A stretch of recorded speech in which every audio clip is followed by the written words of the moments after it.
Hello guys, we are NBKS Group! Yay! So we have 13 members and now is our performance of rain dance. I hope that you guys will enjoy us. Let's start it! Đến mỗi khi say mê nhà đầu tư mẹ đến từ đâu ra ngoài như thế sao mà quay đầu hiểu em tất cả đâu là hiểu sai câu chuyện đơn giản chưa kia hiểu ai vậy thôi bông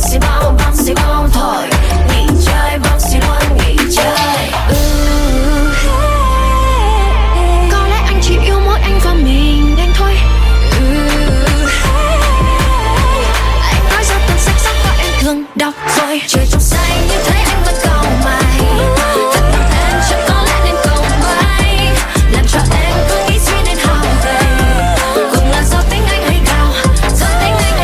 từng ngày qua cuộc chiến anh đã khơi mào hẳn là anh thắc mắc em sẽ làm sao vậy thì thôi bữa tối nay em không mời rồi ngày mai em buông lời cho anh bay